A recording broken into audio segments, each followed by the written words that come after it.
enviándoles un cordial saludo a todos ustedes que nos siguen a través de esta señal, continuando con la preparación y formación del sacramento de la confirmación, retomando el tema para el día de hoy,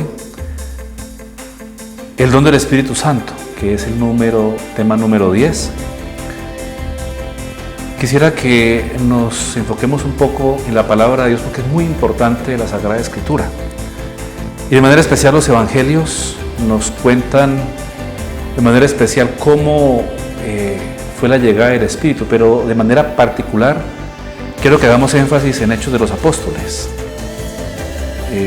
en dónde y cuándo se derrama el Espíritu Santo y cómo quedan llenos del Espíritu Santo con signos manifiestos de su presencia. Entonces yo voy a retomar algunos textos bíblicos de Hechos de los Apóstoles para que ustedes comprendan, se contextualicen y también los puedan leer en casa, además de algunos que van a encontrar en la guía. El primero que voy a referenciarles es Hechos capítulo 4, versículo 29 y siguientes. ¿Qué dice? Dice que María y los apóstoles, la comunidad naciente de Jerusalén, reciben el Espíritu Santo y lo cuenta de la siguiente manera: y ahora, Señor, ten en cuenta sus amenazas y concede a tus siervos que puedan predicar la palabra con toda valentía, extendiendo tu mano para realizar curaciones, señales y prodigios por el nombre de tu santo siervo Jesús. Acabada su oración, retembló el lugar donde estaban reunidos y todos quedaron llenos del Espíritu Santo y predicaban la palabra de Dios con toda valentía. Otro texto, también de Hechos de los Apóstoles, en el capítulo 8, versículo 14 y siguientes. Allí habla de los samaritanos y mire lo que nos cuenta de ellos. Al enterarse los apóstoles que estaban en Jerusalén de que Samaria había aceptado la palabra de Dios, les enviaron a Pedro y a Juan. Después de la lectura de la ley y los profetas, los jefes de la sinagoga les mandaron a decir: hermanos, si tienen alguna palabra de exhortación para el pueblo, hablen. Pablo se levantó, hizo señal con la mano y dijo: israelitas, y cuantos temen a Dios, escuchen. Entonces les imponían las manos y recibían el Espíritu Santo. Otro texto que nos habla, pero ya de los gentiles en casa de Cornelio, cómo reciben el Espíritu Santo y glorifican a Dios. De esta manera, descrito en Hechos de los Apóstoles. Estaba Pedro diciendo estas cosas cuando el Espíritu Santo cayó sobre todos los que escuchaban la palabra. Y los fieles circuncisos que habían venido con Pedro quedaron atónitos al ver que el don del Espíritu Santo había sido derramado también sobre los gentiles, pues los oían hablar en lenguas y glorificaban a Dios. Aquí se dan unos signos que atestiguan la presencia o recepción del Espíritu Santo por parte de los apóstoles, incluso la misma María. Pero también recibieron el Espíritu Santo algunas personas que no pertenecían al pueblo elegido. Aquí habla de los gentiles, habla de los samaritanos. Hay un testimonio de ellos, y es que al ser ungidos se convierten en testigos valerosos de la presencia de Cristo, y lo hacen con poder, con audacia, con seguridad. Recuerden que cuando aparece el Espíritu Santo, la primera comunidad estaba con las puertas cerradas por miedo, por temor, pero después de que lo reciben, ellos se llenan de total valentía y de un valor que los hace asegurar aquella experiencia que han tenido en su vida sin vacilación, y profetizan en nombre de Dios, hablan en lenguas, realizan signos y prodigios, y todo esto en nombre de Dios, como lo atestigua Hechos de los Apóstoles, capítulo 1, versículo 8 y siguientes, que complementan lo que les estoy diciendo. Recibirán la fuerza del Espíritu Santo que vendrá sobre ustedes y serán mis testigos en Jerusalén, en toda Judea y Samaria y hasta los confines de la tierra. De esta manera se hace clara invitación a conocer el amor de Cristo, que excede a todo conocimiento, para que se vayan llenando hasta la total plenitud de Dios, para que trabajen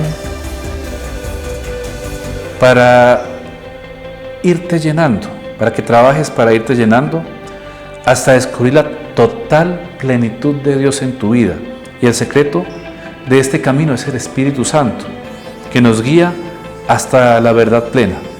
Porque cuando venga Él, el Espíritu de la verdad, te guiará hacia el conocimiento pleno de Dios y te explicará todo esto que hasta ahora aparece como meras palabras, como un conocimiento meramente racional, y se va a convertir en una experiencia de Dios en tu vida.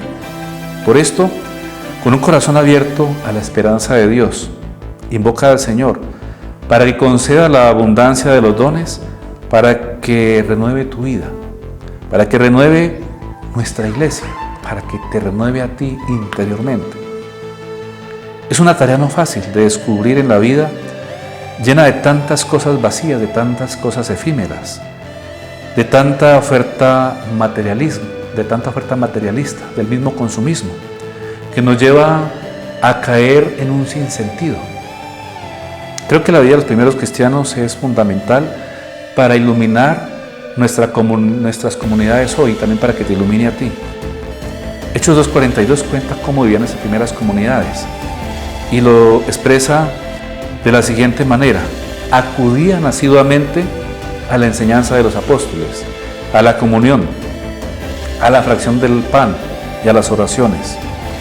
El temor se apoderaba de todos, pues los apóstoles realizaban muchos prodigios y señales. Todos los creyentes vivían unidos y todo lo tenían en común. Vendían sus posesiones y sus bienes y repartían el precio entre todos, según la necesidad de cada uno. Acudían al templo todos los días con perseverancia y con un mismo espíritu. Partían el pan por las casas y tomaban el alimento con alegría y sencillez de corazón. Alababan a Dios y gozaban de la simpatía de todo el pueblo. El Señor agregaba cada día a la comunidad a los que se habían de salvar. Se observa este contexto histórico que ellos tuvieron que vivir, y esto prolongado al tiempo nuestro resulta muy interesante, porque se convierte en un punto de referencia en la vida del creyente y de la comunidad que camina en la fe. Porque díganme ustedes, ¿quién no necesita de la oración? ¿Quién no necesita de la enseñanza de los apóstoles, como ahora lo estamos haciendo, en la escucha de la palabra de Dios? Nosotros necesitamos unirnos, como lo hacemos constantemente, a través de la Eucaristía, la fracción del pan, en la cual se nos comparte la presencia de Cristo. Necesitamos la escucha de la palabra de Dios, necesitamos dejarnos iluminar por ella, donde se narran los sucesos de la iglesia de los orígenes, como ahora lo hemos escuchado en este texto que acabamos de leer. Estos sucesos y la manera de vivirlos por la comunidad primitiva se convierten para nosotros en un ejemplo, en un testimonio vivo, en el modo de ser y de obrar de la iglesia, que en últimas, que la iglesia es cada uno de ustedes. O sea, la manera como debes obrar, como debes caminar, como te debes comportar en la fe. Se toma el testimonio de los hechos de los apóstoles en el momento en que la iglesia de los comienzos es pequeña, es débil. En ese momento es un pequeño grupito que se une, pero después van a crecer en número. En medio de la historia de la comunidad naciente está la promesa del Espíritu Santo hecha por Jesús antes de subir al Padre. Los apóstoles reunidos en el cenáculo perseveraban unánimes en la oración con María, la Madre de Jesús, y allí ellos reciben el Espíritu de Dios. Luego, ellos se ocupan de llenar el puesto dejado vacío por Judas, y lo hacen a suertes, y esto guiado por el Espíritu Santo. Y con esto aparece Matías, de entre los que desde el comienzo habían permanecido con Jesús, unidos a Él o lo habían conocido, y se convierten en testigos fehacientes de la resurrección de Cristo. Y la promesa se cumple, desciende el Espíritu, con efectos sorprendentes, donde se llena la casa y la vida de aquellos que antes eran tímidos, que eran miedosos, que eran cobardes, con el fuego del Espíritu. con un viento impetuoso, con unas llamas como fuego ardiente que cae sobre ellos y los cubre con su presencia. Y comenzaron a hablar en lenguas y se llenaron de admiración porque cada uno les oía hablar en su propia lengua, como lo atestigua Hechos 2, capítulo 4 y siguientes. Y es ahí también donde aparece Pedro pronunciando el discurso en el que narra la historia de la salvación. Y en pie y en voz alta dice lo siguiente, pronuncia un discurso que traspasa los corazones y se hace patente o se hace palpable la profecía que dice lo siguiente: sobre mis siervos y sobre mis siervas derramaré mi espíritu. El libro de los Hechos de los Apóstoles describe cómo era la vida de la primera comunidad, provista de algunos elementos esenciales como la asiduidad en la escucha de la enseñanza de los apóstoles, la unión fraterna, la fracción del pan, la oración constante, la coparticipación de los bienes materiales, pero de manera conjunta comparten los dones y los bienes en el Espíritu Santo. O sea, todos ellos oran y son iluminados por el Espíritu de Dios.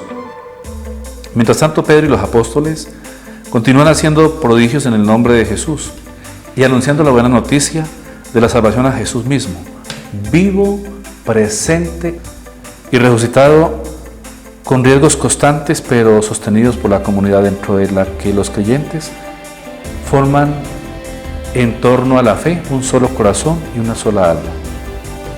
La confirmación es para nosotros el nuevo Pentecostés. Por eso te preparas con la lectura de textos que precisamente miran a la configuración y a la recepción del Espíritu Santo. Es la llegada del Espíritu Santo a tu vida. Abre tu corazón. Él actúa continuamente sobre la iglesia de modos muy diversos. En la confirmación, tu confirmación, desciende el Espíritu Santo sobre nosotros y se hace presente al pueblo de Dios, se camina y se prepara para recibir en este sacramento.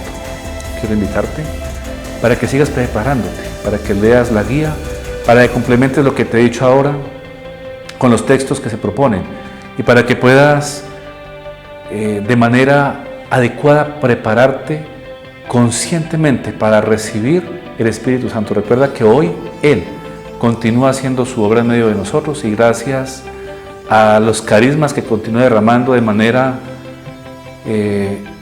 indiscriminada sobre aquellos que lo piden con fe, va llegando. De tal manera que sigue adelante, ten ánimo y desde aquí te hago llegar mi cordial saludo. Que estés muy bien. Chao. Saludos.